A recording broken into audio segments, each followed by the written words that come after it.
is up, you guys? So I'm going to show you guys kind of quickly how to make this little, I guess it's kind of like a very interesting take on a pluck, but it's kind of using a little bit of techniques I would normally use in growl synthesis. So it's kind of like a hybrid of both.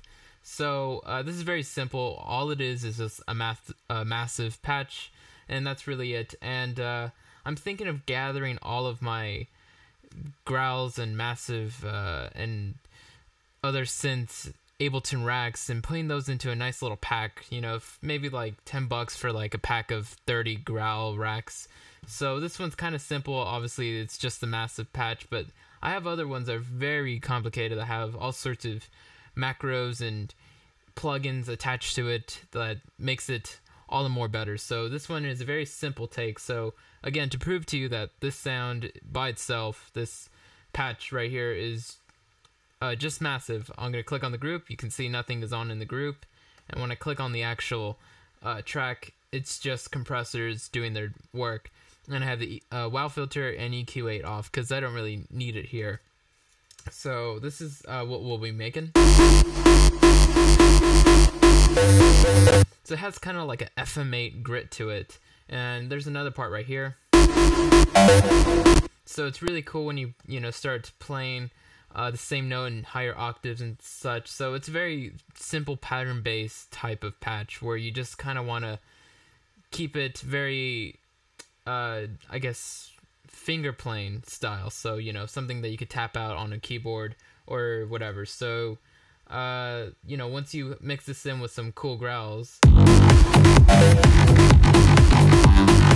it becomes a kind of nice texture to all that. So anyway, let's get into it. So let's just open up Massive, and I'll just close all this down since it's just sidechain compression and a little bit of compression at the end. Again, you could apply the amounts of that you like. So let's just open up Massive. Let's just start off in voicing. So we're gonna go here. We're gonna set this 16:2. We're gonna set this to monophone.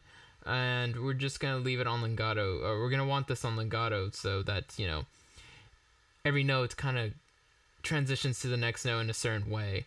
So once we have that established, now we can kind of go over to oscillator 1. So again, you might want to go File, New Sound, get an initialize patch here.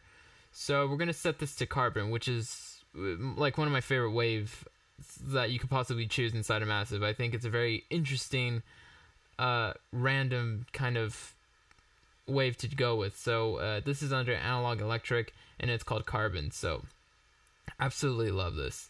And then my favorite thing to do with carbon is to go a bend minus and then just kind of set the wavetable all the way down in intensity around this position, and this is routed evenly to filter 1 and 2. So as you can see, it's right in the middle. Now, the macro 2, we're going to want to put that there for now, because macro 2 is actually very important to the overall patch. So if you want to throw that in there, go ahead, copy it like mine.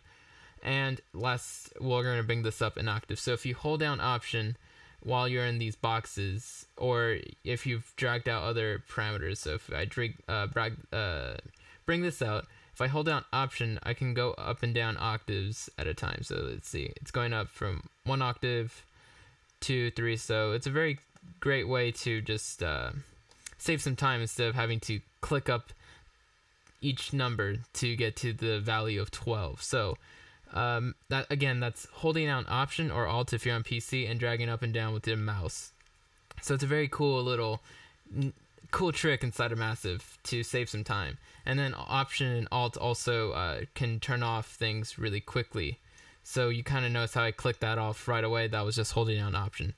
So just throwing out some massive shortcuts while we're in Massive. And now we're going to go oscillator 2. And we're going to go select the Magya, or what's that say? I can't see it. I'm staying really far away from my computer. But we're going to select that one, and it's underneath the digital hybrid. And we're going to leave this one on Spectrum. We're going to put the wavetable down all the way. We're going to grab that macro 2, and we're going to set it all the way around. Intensity, we're going to bring that up all the way. And same with amp, make sure that's up all the way.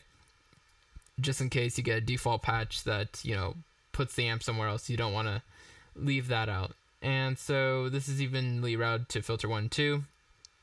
And looks like I was playing around with a filter 3, or maybe the patch that I made before included that, but I turned it off for this one. So we're going to leave it off. If you want to copy these settings, go ahead and pause it and see if you like what that third oscillator does for this overall patch. But I guess it was working for me at one point, but I guess for this particular session I decided not to. And for some reason this is routed all the way to filter 2, so again, I must have been playing with the blend at some point. And so we're not going to use the modulation oscillator or oscillator 3, no noise oscillator, and no feedback. So there's a lot of things that usually I would include with these kind of things, but it looks like I was going for something more simple. Now let's go to the filter section. So we notice right away that the filter section is on parallel. So this, if it's up here, it's serial, which means that it's going through filter 1 then 2, and parallel means that the signals that we route our filters to, the oscillators I mean, so the oscillator is routed evenly to filter 1 and 2 on both of them. So on parallel, that means that they're going through filter 1 and 2 at the same time and kind of merging along later on. So you can actually see what that looks like. So it means that these oscillators are going through filter 1, 2, and then meeting up somewhere in the amp or whatever. Now, serial would mean that it would actually go through filter 1, down through the feedback, if you route the feedback before it, then through filter 2. So that's kind of what it would look like. But in this case, we have on parallel. This is also a really fun thing to set a macro to and kind of, or attach a LFO or something like that to modulate it. So you can get some really crazy stuff if you've thought it out on the map right here on the routing. So let's see. So we have filter 1, that's a scream, cut off all the way up. We're gonna add that macro 2 there, and you can see where the scream and reso is at, and full volume here. Now filter 2, we have a band reject. So we're gonna set the reso almost all the way down, bandwidth straight down the middle, cut off. We're gonna bring that up all the way just like filter 1, and then we're gonna drag that macro 2 right there, and we're gonna kind of cut it off around there. So drag that on there and drag it out to where the yellow parts are kind of matching mine. And now for the mix right here, so you can see this is going from mix 1 and 2, and we have a LFO attached to that. So you're going to want to copy that, bring that mix up all the way, and bring down the green so that it goes all the way down like this, and it matches mine. So the LFO here, let's just get into that real quick. It looks like I have a custom rate time that I could set here.